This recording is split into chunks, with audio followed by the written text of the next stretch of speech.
Hello everyone, how are you all and how is your study going? So we are discuss about the statics part. We are continue our chapter number 8 index number, and this is the last class. Okay, then complete your statics part and index part also. So आप सब लोग ज़्यादा से ज़्यादा revision करना, practice करना. Okay. So today we are discuss about the last part of the index number. So last class we are discuss about the usage of index number, IIP क्या होता है, what is the CPI, WPI, usage of the CPI, WPI and IIP. Okay, and today discuss about the limitation of statics and stock part also. Okay, कि Sensex क्या होता है, Nifty क्या होता है. So today we are discuss about the both the part, limitation of index number and stock part. Okay, so first we are discuss about the limitation of index number.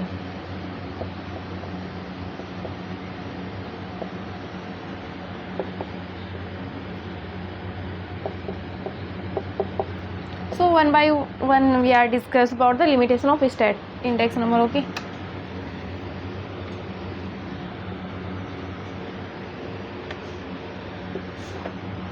issues of construction on index number. क्या क्या issue हो सकते हैं अपन जब भी construct करते हैं index number को. तो issues of construction on index number and description we are explain in the detail. Okay, issues of construction of index number and description. तो अपन देखते हैं हमारे क्या क्या इश्यू है अपन जब भी इंडेक्स नंबर कैलकुलेट करेंगे. ओके, so first है not able to cover multiple purpose.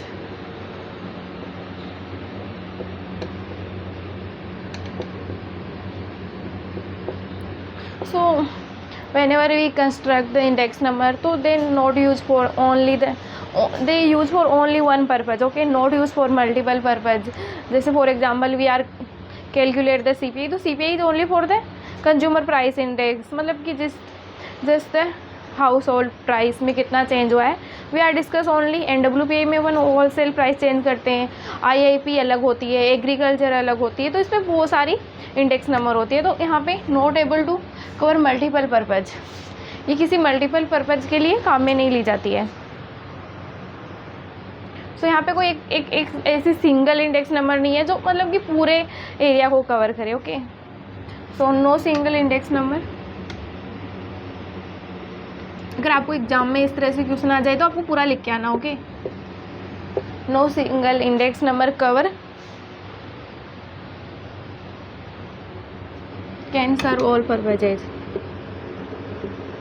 यहाँ पे हमारे पास कोई ऐसा एक सिंगल इंडेक्स नंबर नहीं है जो किसी सारे के सारे पर्पज के लिए काम करे. Okay, number can serve all purpose. There are different index number for different purpose. Okay,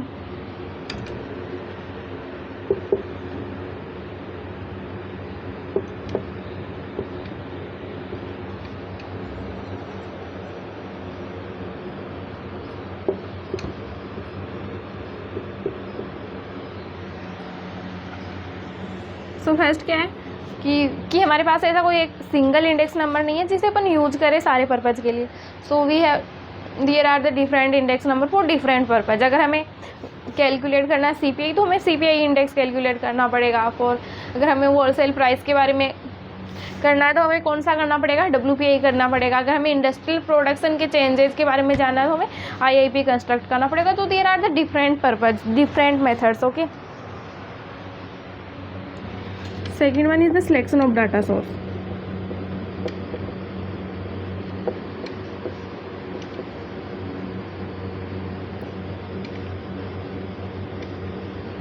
Selection of data sources. Okay,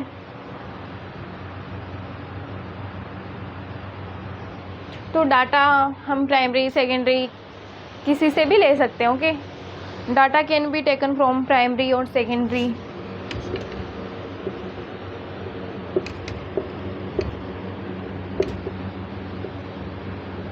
data can be taken primary and secondary. Okay, primary or secondary. So data can be taken primary or secondary sources.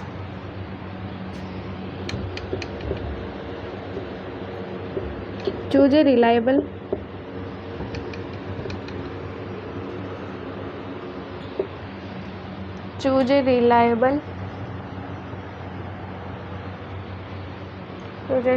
source based on coverage, accuracy.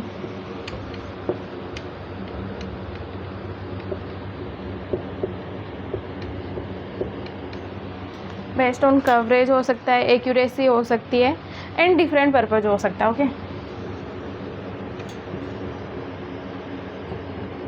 सो मतलब अपन जब भी data collect करते हैं index number में, तो वो या तो प्राइमरी डाटा भी हो सकता है, सेकेंडरी डाटा भी होता है. यहाँ पे हमारे पास एक कोई फिक्स सोर्स नहीं होता है, या फिर वो डाटा हमारी कवरेज के बेस पे भी हो सकता है. एक एक्यूरेसी एंड पर्पज, अगर हमें देखना होता है कि हम किस पर्पज के साथ डाटा कलेक्ट कर रहे हैं, हमें कितनी एक्यूरेसी की नीड है, हमें कितना एरिया कवरेज लग रहा है, तो there are the different ways of the data collection. Okay,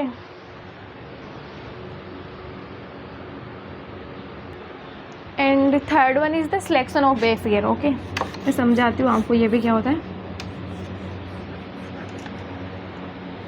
इसको रख कर देते हैं.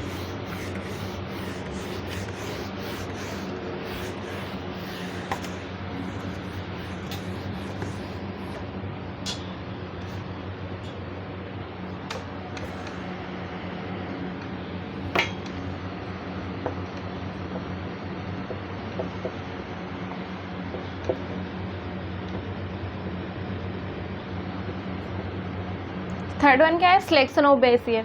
तो हमारी कुछ ऐसे ईयर्स होते हैं जिनको अपन बेस ईयर नहीं मान सकते हैं. अगर किसी ईयर में इलेक्शन हुआ है, किसी ईयर में ओवर्स हुआ है, तो वो सब भी हमारे लिए थोड़ा सा मतलब कि चूज करना थोड़ा सा डिफिकल्ट हो जाता है. तो this is also the part of the limitation. Okay, selection of base year. The base year should B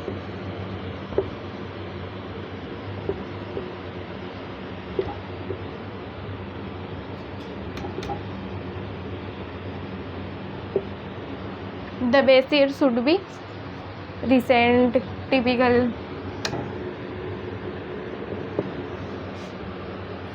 and free from any the biasness, and free from unusual events.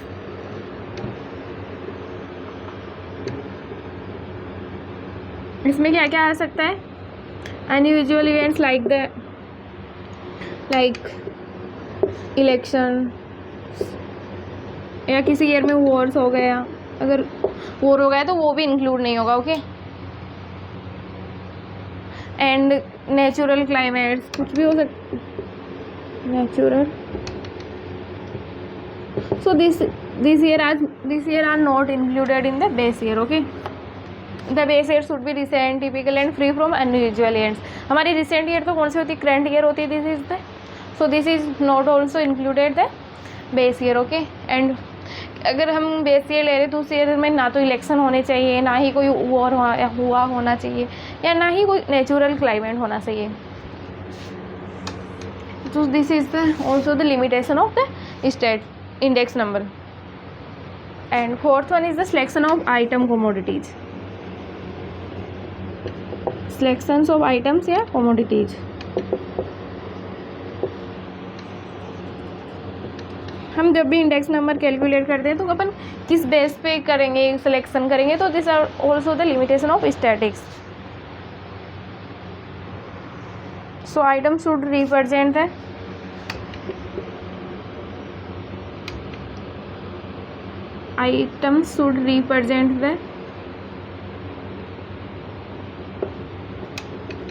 items should represent the purpose and easy to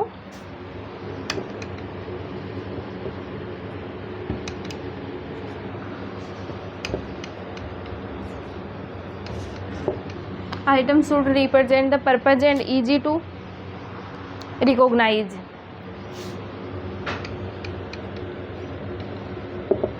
like इसके example क्या हो सकते हैं, please everyone is the comment section examples.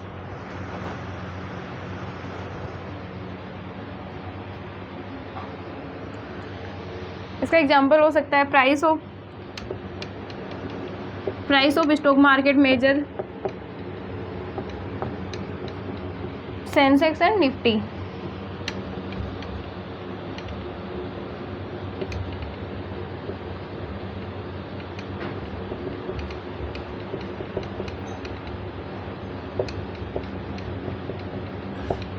Selection of items and content, तो items should be recognize represent the purpose and easy to recognize। तो मतलब कि हम जब भी किसी आइटम को सिलेक्शन करते हैं तो उसके बेस पे हमारा कोई ना कोई पर्पज होना चाहिए। ओके,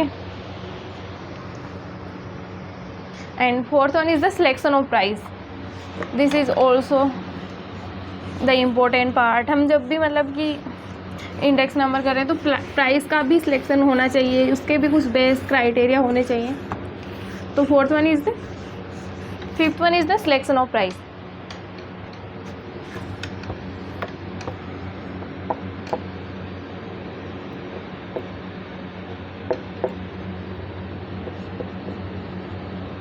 सिलेक्शन ऑफ प्राइस, तो हमारी जो प्राइस है उसका वो भी होना चाहिए, रिटेल की अलग होती है, होलसेल की अलग होनी चाहिए। तो decide between retail price,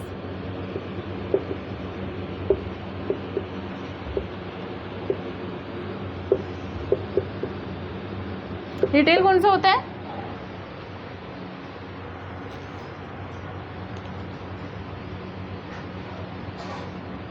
retail price ये किसके लिए होती है? For CPI and wholesale price for WPI. तो ये भी क्या होती है, सबके लिए सेम नहीं होती है। यहाँ पे भी हमें अलग अलग प्राइसेज के लिए अलग अलग इंडेक्स कैलकुलेट करनी होती है। Okay, for WPI based on the type of being index constructed, based on the type of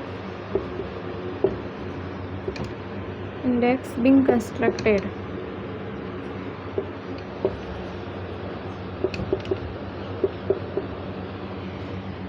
so selection of price, तो ये भी क्या होता है, अलग अलग पे होता है। अगर हमें रिटेल प्राइस चाहिए तो उसके लिए हमें सीपीआई कंस्ट्रक्ट करना पड़ेगा, अगर हमें होलसेल प्राइस चाहिए तो उसके लिए डब्ल्यूपीआई करना पड़ेगा। तो यहाँ पे भी हमें अलग अलग मेथड से अलग अलग इंडेक्स नंबर मेजर करना होता है। Okay, selection of weighting methods।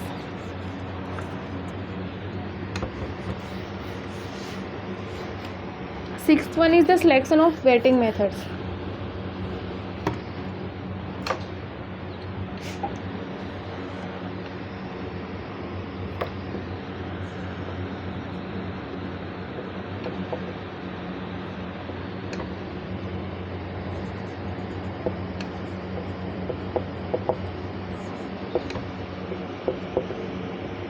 Six one क्या है? Selection of waiting methods. तो हमें क्या होता है, जो हमारे जो आइटम्स हैं उनके बेस पे हमें एक अप्रोप्रिएट वेट भी देना होता है। Okay, so provide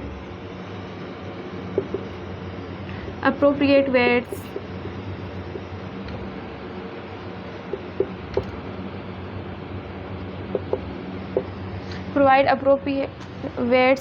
to items based on the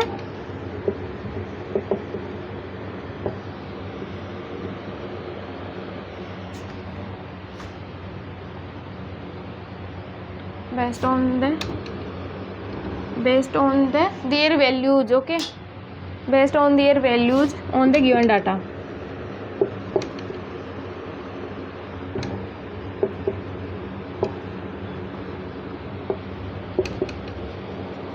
तो जो हम यहाँ पे वेट्स वगैरह देते हैं वेटेड मेथड में, तो वो भी क्या होता है, वो डिफरेंट होता है। डिफरेंट अगर हमारे हम आइटम के अकॉर्डिंग उनको डिफरेंट वेट्स अलॉट करते हैं। ओके, तो यहाँ पे भी थोड़ा सा सिलेक्शन करने में थोड़ी सी हमें प्रॉब्लम होती है। तो this is also the part of the limitation. Okay, selection of formula, यार ये तो मेजर प्रॉब्लम है ना, आपको भी लगता होगा। सिलेक्शन ऑफ फॉर्मूला, पता ही नहीं कहाँ पे कौन सा फॉर्मूला काम में लिया जा रहा है। ओके, सीपीआई वेटेड वाला ले रही है, कहीं सिंपल वाला ले रही है। तो this is the selection of the formula. Okay, choose a formula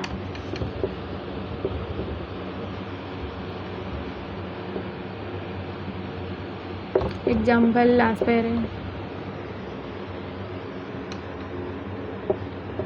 Passe, and Fisher.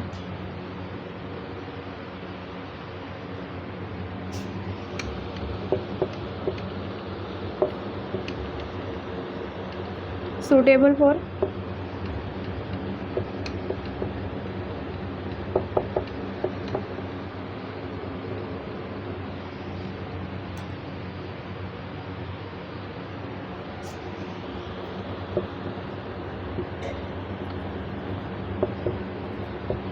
तो यहाँ पे क्या होता है सिलेक्शन ऑफ फॉर्मूला में, तो चूज ए फॉर्मूला एग्जाम्पल जैसे लास्ट प्रे फास्ट से, तो वो क्या होते हैं डिफरेंट पर्पज़ के लिए डिफरेंट इंडेक्स में काम करते हैं।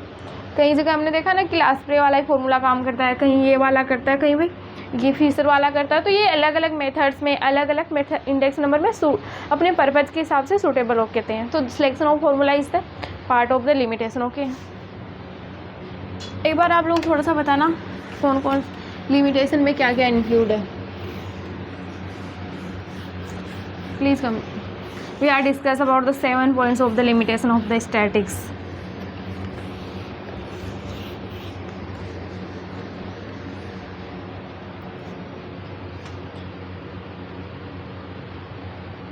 फर्स्ट क्या था हमारा, not able to cover multiple purpose. तो एक इंडेक्स नंबर एक ही पर्पज़ के लिए काम में लिया जाता है। Okay, second one is the selection of data. हम जब भी डाटा का सिलेक्शन करते हैं तो उसके भी डिफरेंट पर्पज़ होते हैं। Third one is the selection of base year, कि हम किस ईयर को बेस ईयर मानेंगे। Okay, and other one is the weightage index number, selection of formula, and other two is the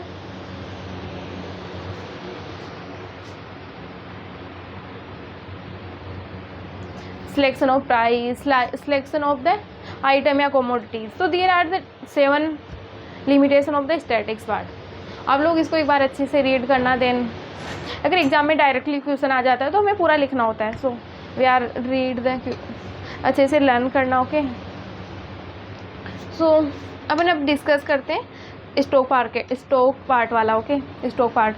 so इससे पहले अपन एक क्वेश्चन करते हैं थोड़ा सा इन्हीं से related. Okay, simple aggregate index number का। ओके, एक बार थोड़ा सा आपका भी रिवीजन हो जाएगा। एक क्वेश्चन करते हैं,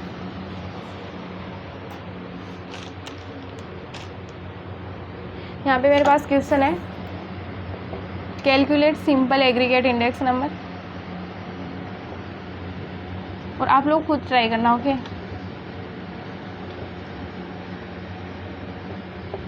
we need more practice statics part. Okay,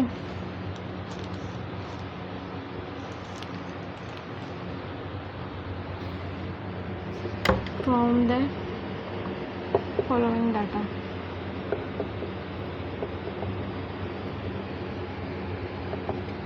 यहाँ पे मेरे पास आइटम्स है, देन उसके बाद में बेस ईयर गिवन है,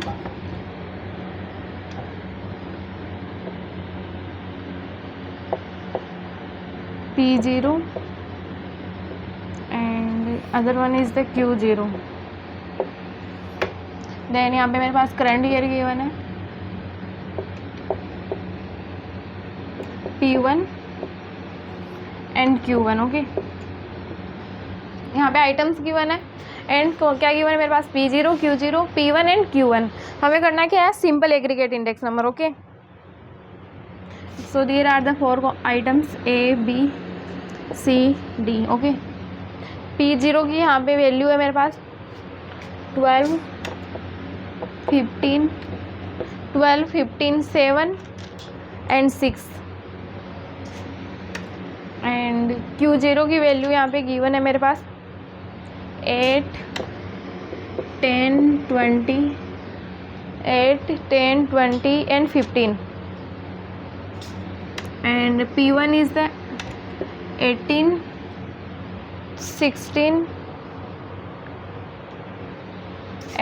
19, 10 and 8. Okay, 18, 19, 10 and 8. 12, 14, 12, 14, 25 and other one is the 18. सो हमें क्या निकालना है यहाँ पे, simple aggregate index number. Okay, so simple aggregate index number का फॉर्मूला क्या है हमारे पास, P01 is equal to sigma P1 divide by sigma P0 into 100.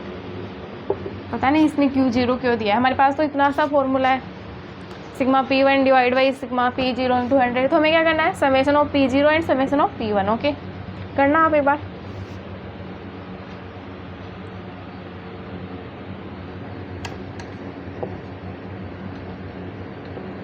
This one is the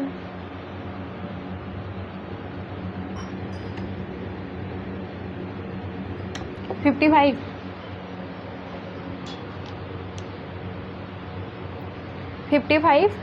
divide by 40 into 100. So ये वैल्यू कैलकुलेट करना, ये आएगा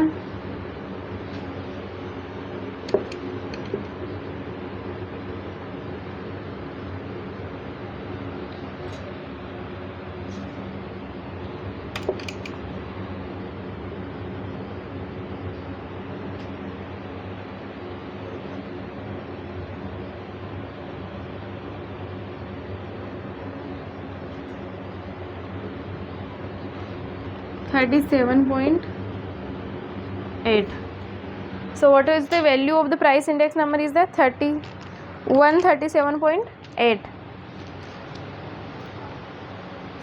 137.5. okay. So what is the value of the price index number is that 137.5. okay, in the simple aggregate. अगर अपन इसको weightage से करेंगे, weightage method से, तो क्या आएगा,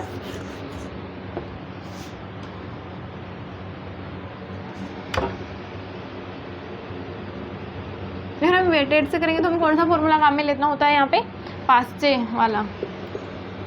सो Paasche's index number, and according to Paasche index number formula क्या होता है, P01 is equal to sigma P1 divide by sigma P0 into 100. And यहाँ पे क्या हो जाता है, मल्टीप्लाई हो जाता है Q1 से. ओके, बाकी तो सेम ही रहता है. तो हमें यहाँ पे क्या करना है, calculate the P1 Q1 and P0 Q1. Okay, P1 Q1 and P0 Q1. Okay,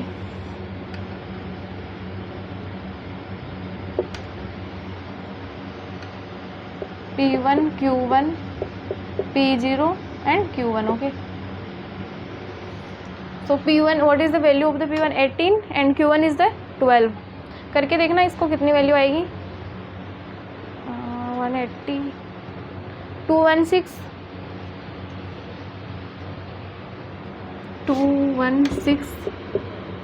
and this one is the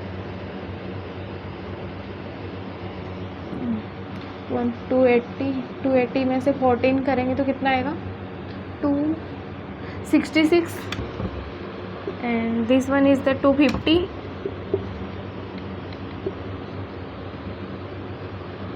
144 to 186. आप लोग भी करके देख लेना, एक बार क्रॉस चेक कर लेना. एंड 12 को 12 से करेंगे तो 144 एंड 15 को किससे करेंगे, 14 से करेंगे. ओके, तो ये आएगा 210, देख लेना एक बार आप लोग. एंड 25 को 7 से करना,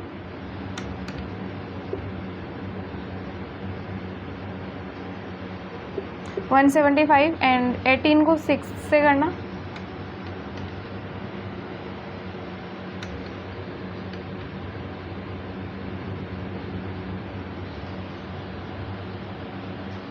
108. 216, 266, 250 एंड 144. ओके, एंड यहाँ पे 144, 210, 175 एंड 108. ओके, इनका समेशन भी करना. This one is the 6 and 1, 1 6 7 7 7 and 5, 12 12 and 13 and 13 and 4 17, 8 7 6, and this one is the 4 5 9 17 12 13 637. Okay, 876 and 636. Okay, so 876 divided by 637 into 100. So what is the value? देखना आप लोग. 1, this value also the 137.5. सो हम किसी भी method से करें, हम चाहे कोई भी फॉर्मूला काम में लो, हमारे पास जो वैल्यू है वो क्या आएगी, सेम ही आएगी.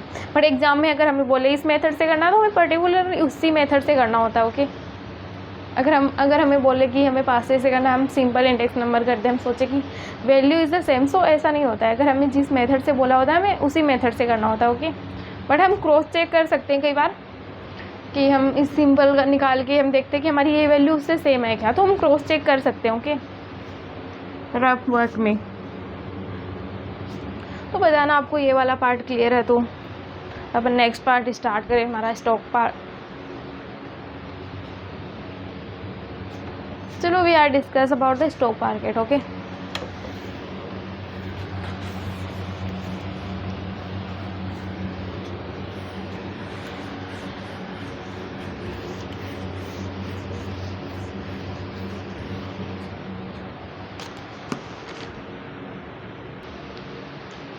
so now we are discuss about the SDI, Sensex and Nifty. Okay, SDI, Sensex, and other one is the Nifty. So we are discuss about the detail in all the threes. Okay, so first we are discuss about the SDI. SDI refers to the Human Development Index. Okay,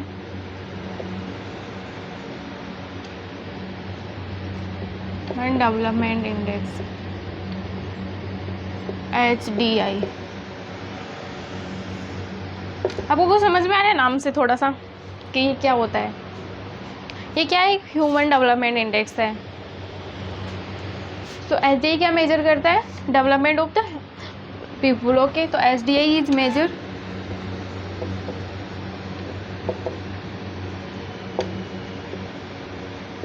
SDI is a measure created by the United Nations. Created by the United Nations.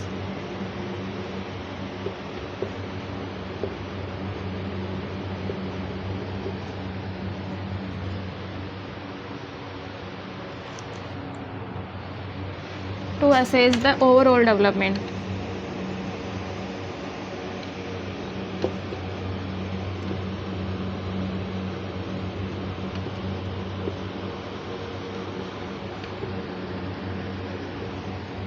Overall development of a country.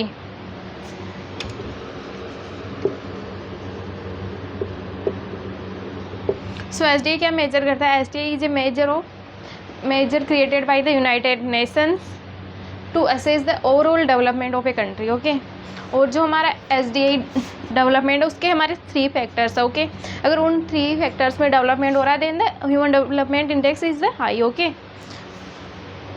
So there are the 3 main factor. 3 main factor of the SDA.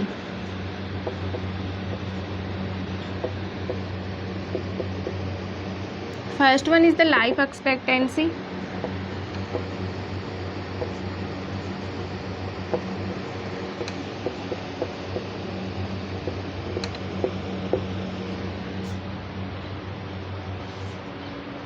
So life expectancy का मतलब क्या है कि जो हमारी medical facilities हैं वो क्या हो, बेटर हो. ओके, तो हेल्थ जो हमारी हेल्थ फैसिलिटीज़ है वो क्या हो, बेटर होनी चाहिए. तो लाइफ एक्सपेक्टेंसी का मतलब क्या है? Health facilities. सो हमारी जो भी हेल्थ फैसिलिटी अगर वो बेटर होंगी देन हमारा SDA इंडेक्स क्या हो रहा है, इंक्रीज हो रहा है, हाई हो रहा है, ज़्यादा डेवलपमेंट हो रहा है। अगर हमारी हेल्थ फैसिलिटी, अगर हमारी हेल्थ ही ख़राब है तो हम क्या ही डेवलपमेंट करेंगे। ओके, तो first one is the life expectancy. So ये क्या मेजर करता है,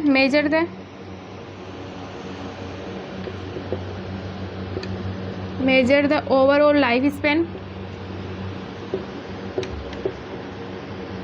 measure the overall life span indicating health facilities. Okay,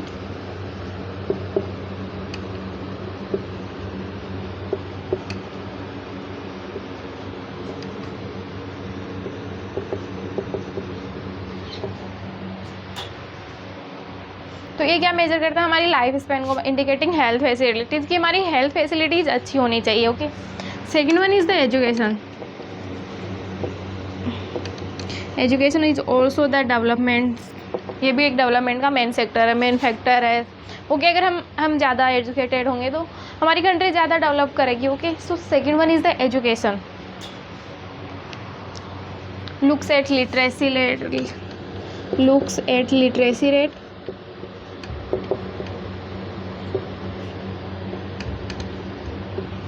looks at literacy rate, and average year of schooling,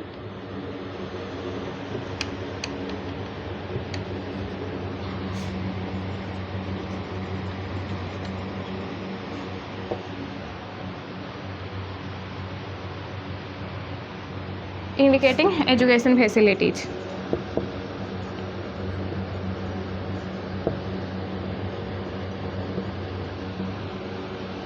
so education में क्या इंक्लूड है, education looks at literacy rate, literacy rate क्या होनी चाहिए, हमारी ज़्यादा होनी चाहिए, and average of year schooling indicating education facilities, तो हमारी एजुकेशन की फैसिलिटीज़ हैं वो भी क्या होनी चाहिए, अच्छी होनी चाहिए। Okay, and third one is the GDP per capita.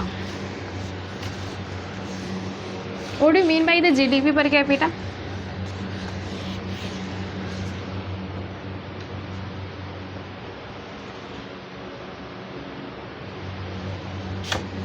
So third one is the GDP per capita.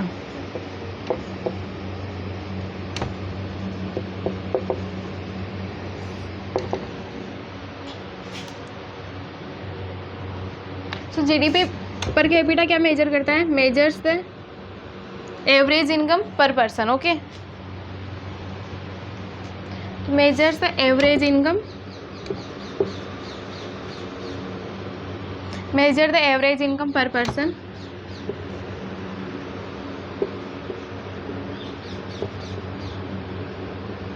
measure the average income per person,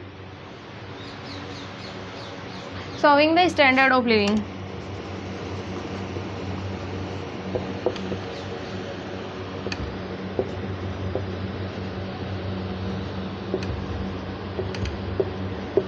So GDP क्या होती है, what is the GDP? So GDP is the total value of the production. Okay, हमारी country में जो भी production होता है उसका टोटल वैल्यू क्या होती है, total value of production is the GDP।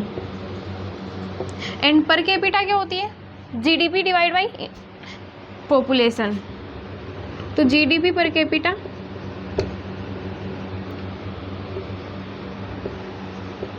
GDP per capita refers to GDP divide by population.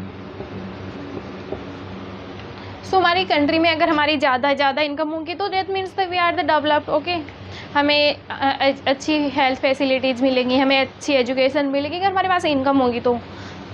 So first one is the, हमारे पास 3 फैक्टर्स होने चाहिए SDA के, SDA को मेजर करने के।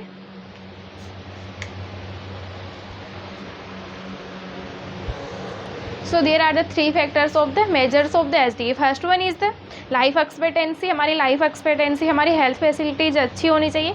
Second one is the education, हमारी एजुकेशन की facilities अच्छी होनी चाहिए, ज़्यादा से ज़्यादा लोग पढ़े लिखे होने चाहिए हमारी कंट्री में, कोई भी मतलब कि ना पढ़ा हुआ नहीं होना चाहिए, इलिटरेट नहीं होना चाहिए। Third one is the GDP per capita, GDP per capita भी इनकम इंक्रीज होनी चाहिए, हमारी कंट्री का ओवरऑल द प्रोडक्शन पार्ट भी इंक्रीज होना चाहिए। दैट मीन्स हमारी per capita income is also increases. Okay,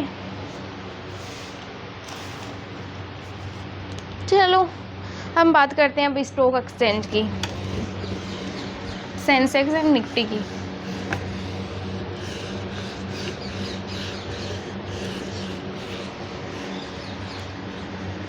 stock market का क्या सीन है?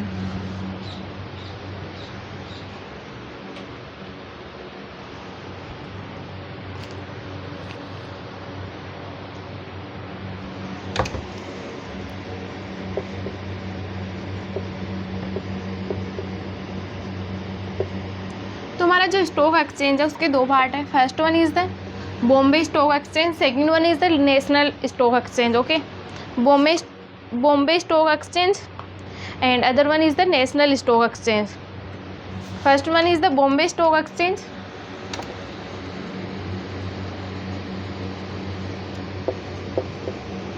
and other one is the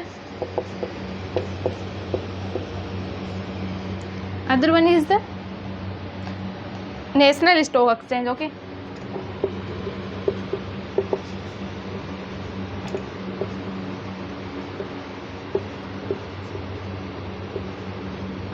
so Bombay stock exchange है, उसमें आता है हमारा Sensex,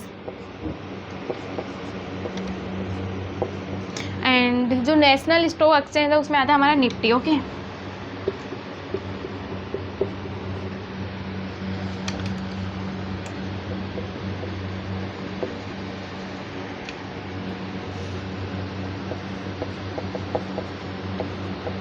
and under the Bombay stock exchange हमारे इसके पास कितनी 30 कंपनीज है। Okay, and under the national stock exchange 50 companies. Okay,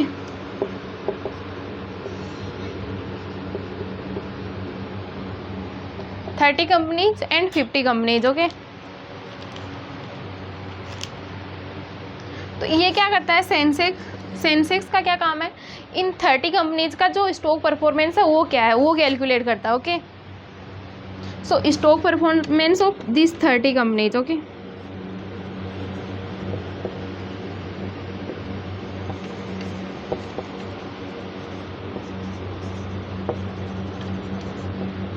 और जो हमारी 30 कंपनीज है उनमें से 13 मेजर कंपनीज है। Okay,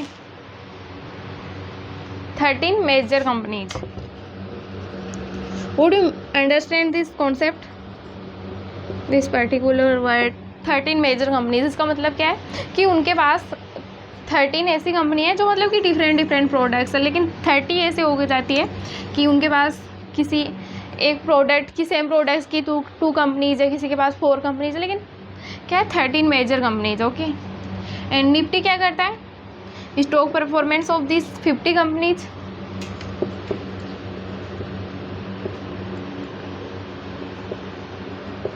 Stock performance of these 50 companies and 13 is major companies. Okay, यहाँ पे भी 13 major companies है।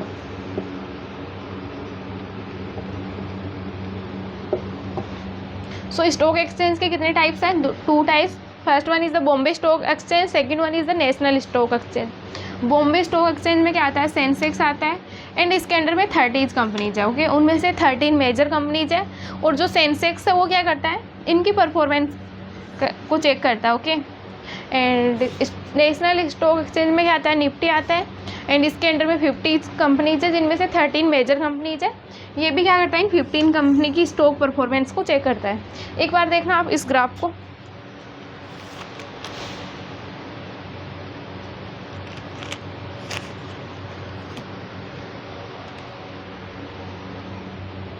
अगर आपको ये वाला क्लियर है तो अपन डिस्कस करते हैं थोड़ा सा डिटेल में, सेंसेक्स क्या है, निफ्टी क्या है। Okay, so we are discuss about the Sensex and Nifty.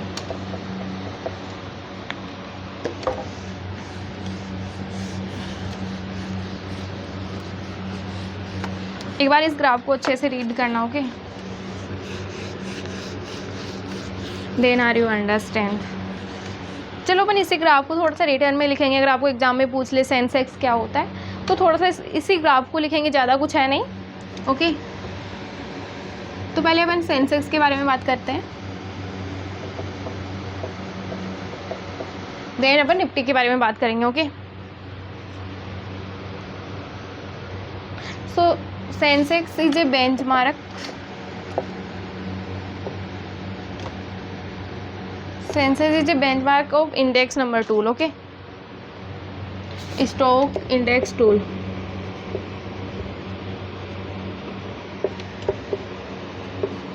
Sensex is a benchmark stock index tool for the Bombay Stock Exchange, for the Bombay Stock Exchange market. Okay, for the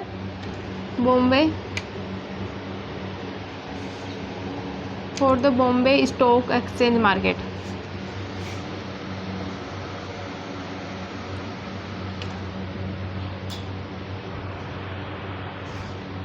This is denoted by BSE, Bombay Stock Exchange. Okay, in India.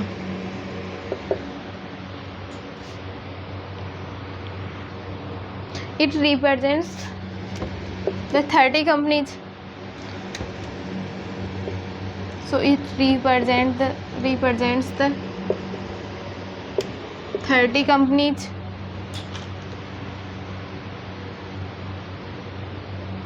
represent the 30 most financially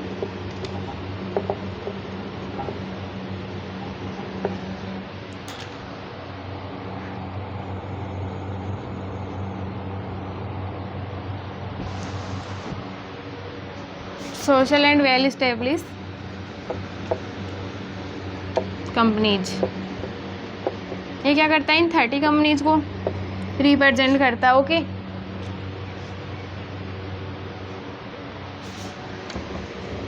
across 13 major companies.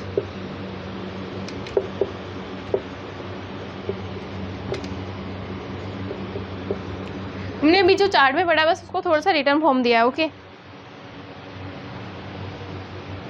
Major sectors of the economy, अपन ऐसा भी लिख सकते हैं इसको, major sector of the economy. उसमें से क्या है, 13 मेजर सेक्टर है एंड ये जो हमारा निफ्टी सेंसेक्स है वो इस्टेब्लिश हुआ था 1978। Okay, so established in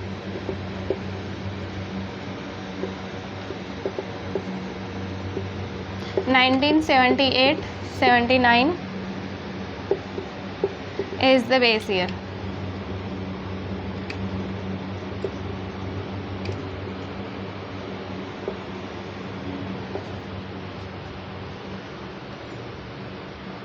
Sensex क्या है, एक बेंचमार्क स्टॉक इंडेक्स है जो क्या है, बॉम्बे स्टॉक एक्सचेंज का पार्ट है। ये रिप्रेजेंट करता है 30 मोस्ट फाइनेंशियली कंपनी, जिसमें से 13 मेजर सेक्टर है और ये इस्टेब्लिश हुआ था 1978-79 is the base year. Okay,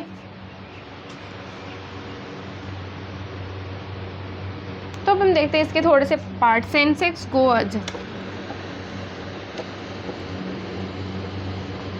जो हमारा सेंसेक्स है वो इंक्रीज कब होता है। ओके, उसकी वैल्यू इंक्रीज कब होती है, तो इसका मतलब क्या होता है, जो हमारी स्टॉक मार्केट की जो प्राइस है वो क्या हो रही है, राइज हो रही है। Okay, that mean the Sensex क्या हो रहा है, अब जा रहा है। ओके, तो this means that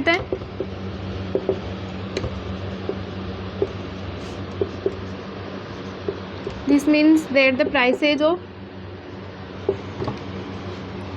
of stock market are rising. Prices of most stocks in are rising हो रही है। इसका मतलब क्या हो रहा है, ये गोज अप हो रहा है। In the Sensex are rising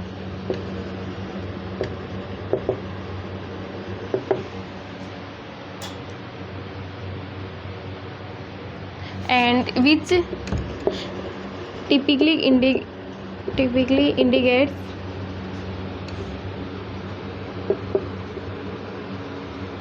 positive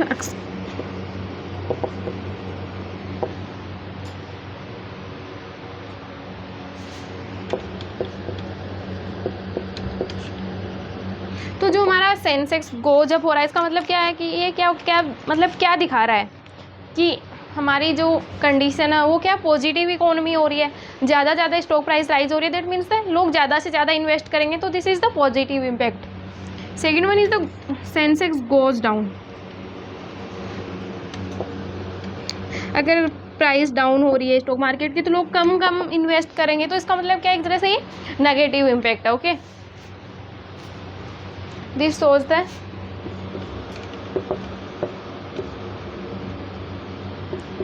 this shows that the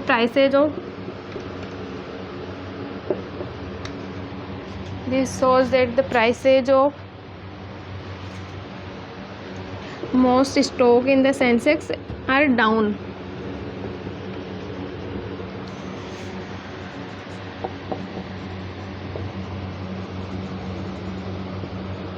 Sensex are falling. Okay, decline. और ये क्या मतलब क्या इंडिकेट करता है, this indicates the negative expectation. Okay, indicating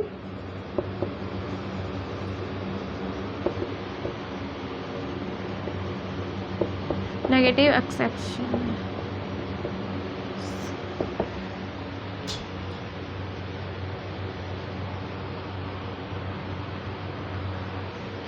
सो ये सेंसेक्स क्या है, एक बार इसको अच्छे से आप लोग देखना, पूरा लिखा है एक साथ।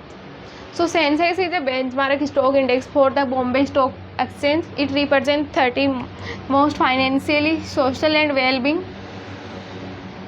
Establish companies. और अगर हमारा सेंसेक्स गो अप हो रहा है तो स्टॉक प्राइसेज आर इंक्रीज, और ये क्या दिखाता है, हमारी कंट्री में एक पॉजिटिव इम्पैक्ट दिखाता है। ओके, एंड अगर हमारा सेंसेक्स गोज डाउन हो रहा है तो मतलब कि स्टॉक मार्केट की प्राइस डिक्रीज हो रही है, this is the negative impact. Okay, और जो हमने सेंसेक्स पढ़ा है this is the same, Nifty का भी ऐसा ही है। यहाँ पे अपन नाम थोड़ा सा चेंज कर देंगे, निफ्टी। आपको अगर एग्जाम में पूछ लिया जाए तो आपको अलग अलग लिखना होगा। ओके, सही सेम ही लिखना हो तो हम ऐसे ही लिखेंगे, इस Nifty is a benchmark stock index for the national stock exchange. यहाँ पे बॉम्बे की जगह क्या आ जाएगा, national stock exchange. And NSE, this is denoted by the NSE. okay, it represent the 30 most financially social and यहाँ पे कितनी कंपनीज थी, 50 थी, एंड यहाँ पे भी 13 मेजर कंपनी है, बाकी सब सेम है। सेंसेक्स गो अप तो यहाँ पे अपन लिख देंगे निफ्टी गोज अप, जहाँ सेंसेक्स का नाम वहाँ पे अपन निफ्टी का लिख देंगे, बाकी सब सेम है।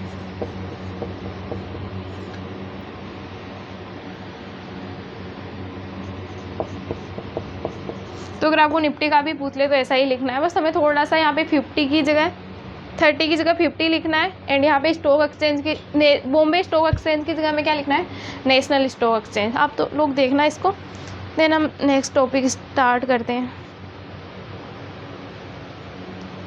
हमारा एक पार्ट और रह गया है, बस छोटा सा एक टॉपिक, इन्फ्लेशन का।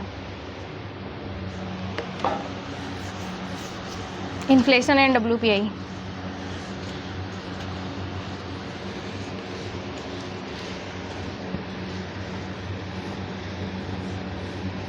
Inflation and WPI। Okay,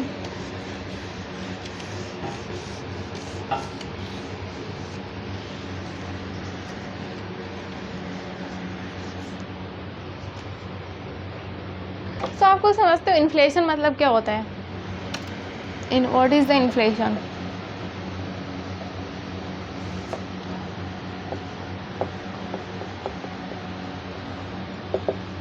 inflation क्या होता है, what is the inflation.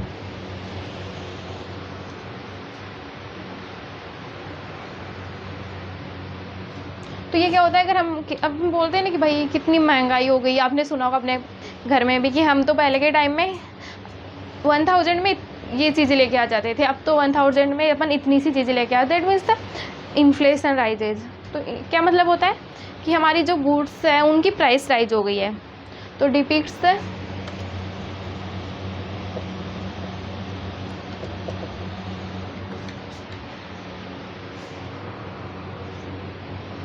the rise in the general price in the overall economy.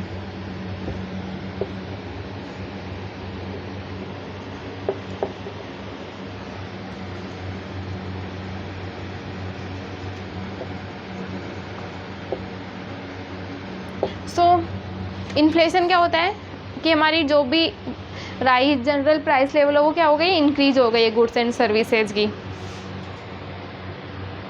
और जो इन्फ्लेशन रेट होता है वो इंडेक्स नंबर नहीं होता है। Okay, inflation rate is not an index number, ये भी आप लिख लेना, थोड़ा सा इम्पोर्टेंट है।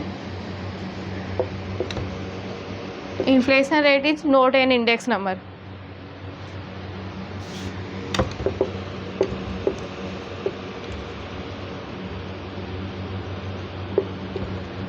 इन्फ्लेशन रेट है वो क्या है, एक इंडेक्स नंबर नहीं है। ओके, और थोड़ा एक फॉर्मूला भी इम्पोर्टेंट है इन्फ्लेशन रेट का। Inflation rate is equal to, तो इसका फॉर्मूला है WPI CY minus WPI BY divide by WPI BY into 100।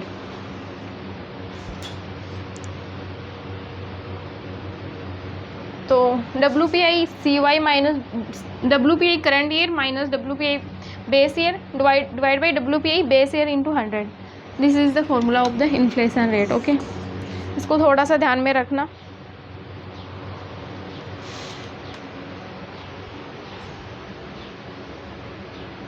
चलो अपन इसके बेस पे एक क्वेश्चन करते हैं। ओके,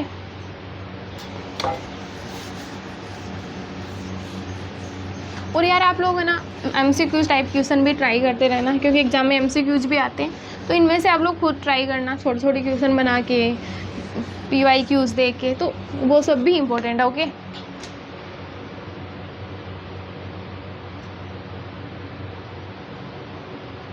तो यहाँ पे मैं एक छोटा सा क्वेश्चन ले रही हूँ, आपको बता रही हूँ WPI 2017 एंड WPI 2010। ओके, 2017 की मेरे पास वैल्यू है 120 and this one is the 80। Calculate the inflation rate and base year is considering, base year is considering 2010। Okay, तो यहाँ पे हमें क्या बेस ईयर भी गिवन है, करंट ईयर भी गिवन है, तो हमें क्या करना है, सिर्फ इन्फ्लेशन की वैल्यू निकालनी है। तो यहाँ पे इसका फॉर्मूला क्या है, इन्फ्लेशन रेट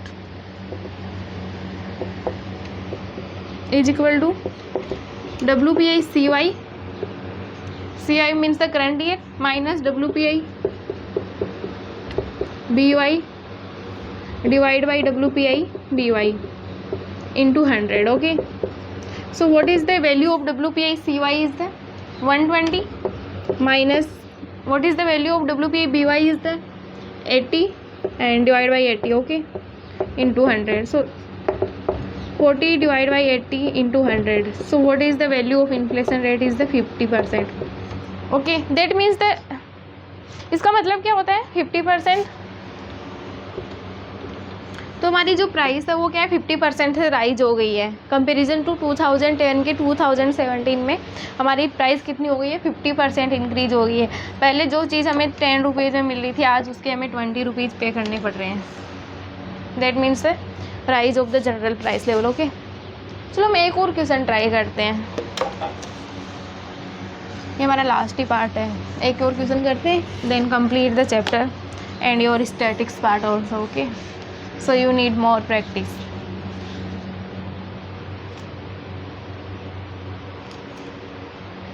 यहाँ पे मेरे पास मंथ गिवन है एंड WPI की वैल्यू गिवन है। ओके, मंथ एंड WPI यहाँ पे मेरे पास गिवन है अप्रैल, मई, जून, जुलाई, अगस्त एंड सितंबर। हमारे पास कौन कौन से मंथ गिवन है, अप्रैल, मई, जून, जुलाई, अगस्त एंड सितंबर, ओके। एंड WPI की वैल्यू है अप्रैल में 2000, 210, 231, 295, 255 एंड 250, ओके। यहाँ पे गिवन है हमें on the basis of data,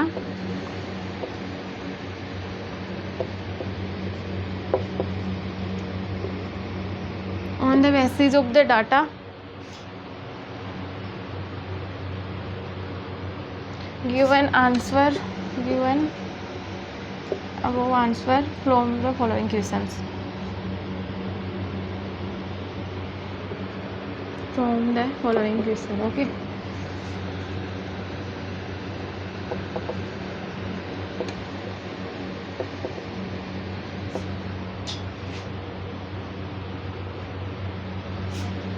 यहाँ पे मेरे पास क्वेश्चन है, what was the inflation rate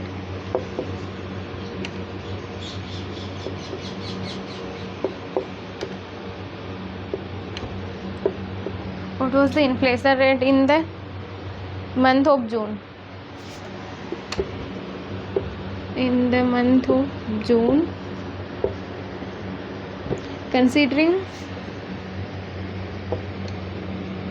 April as the base year।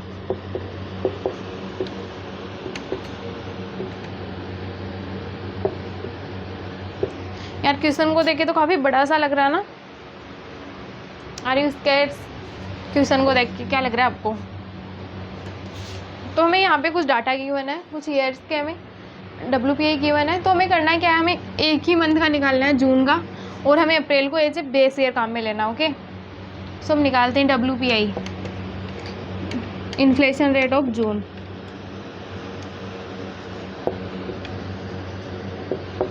इसका फॉर्मूला क्या है, WPI CY minus WPI BY divide by WPI BY into 100। So what is the value of current year की value कितनी है हमारे पास, जून की 231 minus 200 divide by 200, okay, into 100। 31 divide by 200 into 100, 10.5। तो मतलब कि अप्रैल के कंपैरिजन में मई में भी हमारी प्राइस कितनी हो गई है, 10.5 इंक्रीज हो गई है, ओके। 10.5% से इंक्रीज हो गई है।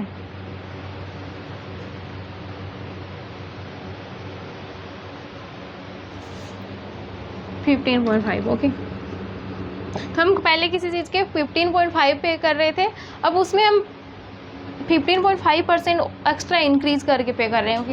यहाँ पे हम 200 पे कर रहे थे, अब हम जून में 231 पे कर रहे हैं, दैट मीन्स द, ओके। तो इतनी प्राइस हमारी राइज हो गई है। So I hope all are the understand this part statics, index number and overall the statics. अगर आपको किसी भी चैप्टर में, किसी भी टॉपिक में कोई भी इश्यू हो तो ज़रूर बताना, ओके। चलो हम इस चैप्टर में थोड़ी सी समरी डिस्कस करते हैं, बाद में अपन डिस्कस करेंगे थोड़े से और चीज़ें, थोड़ी सी हम बातें करेंगे आपसे रिलेटेड। तो पहले अपन समरी डिस्कस करते हैं। तो पहले अपन ने डिस्कस क्या डिस्कस किया था इस चैप्टर में, simple index number and weightage index number, okay.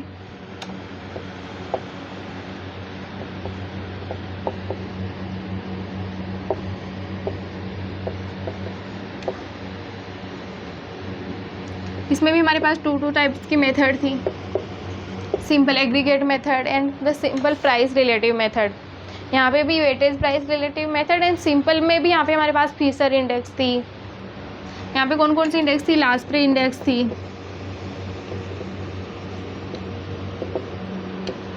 पास्चे method थी,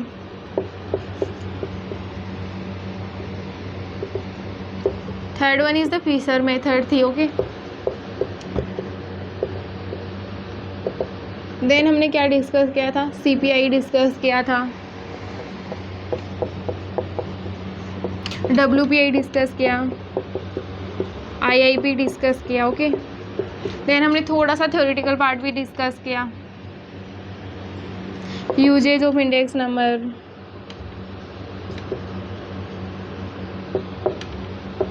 and limitation of static index number.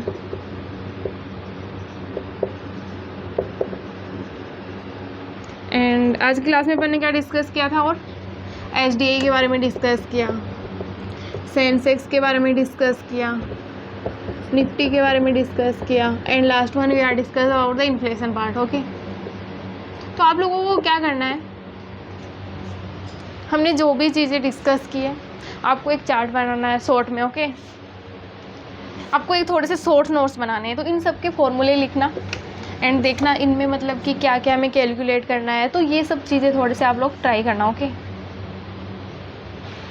बाकी थोड़ा थ्योरेटिकल पार्ट भी रीड करके जाना। मैंने पहले ही स्टार्टिंग में बताया था, this chapter is the equally important, theoretical plus practical. Okay, and आपको ज़्यादा से ज़्यादा more than practice the practical question. Okay, तो बस इसकी यही समरी थी, इतनी ही चीज़ें डिस्कस की हमने बेसिकली। तो लेकिन हम आप लोग भी प्रैक्टिकल क्वेश्चन ट्राई करना ज़्यादा से ज़्यादा, इम्पोर्टेंट है ये चैप्टर, ईजी भी है ना। कोरिलेशन वाला थोड़ा हार्ड चैप्टर है, बाकी सब तो ईजी है ना, तो उसको भी आप लोग थोड़ा देखना। बाकी फर्स्ट चैप्टर अपने डिस्कस किए थे वो तो थ्योरेटिकली थे। Okay, so I hope all are the understand statics part. We are complete your statics part. Okay, अगर आपको कोई भी किसी भी तरह का कोई भी इश्यू किसी भी चैप्टर में आप लोग ज़रूर बताना कमेंट सेक्शन में। Okay, and we are try to कि हम ज़्यादा से ज़्यादा प्रैक्टिस करें, ज़्यादा से ज़्यादा लर्न करें, खुद समझे। ओके, आपको थोड़ा एक बार देखना है, लेकिन आपको ज़्यादा से ज़्यादा तो खुद से ही ट्राई करना है, more than practicing yourself. Okay, तो अभी आप लोग 11th क्लास में हो तो आपके पास काफ़ी टाइम है, आप 12th का भी ज़्यादा से ज़्यादा स्टडी करना। ओके, 11th के साथ साथ में अगर 12th के कर लेते हो तो आपको 12th में इजी होता है, आप 12th में CUT की प्रेप कर सकते हो, CA की कर सकते हो। ओके, आप लोग इनके बारे में तो जानते हो कि CUT क्या होती है, CA फाउंडेशन क्या होता है, तो आप लोग ये बात नहीं भी जानते हो तो थोड़ा सा ट्राई करना। ओके, सो अपन नेक्स्ट आपके 11th क्लास में डिस्कस करेंगे micro and macro. So thank you so much everyone.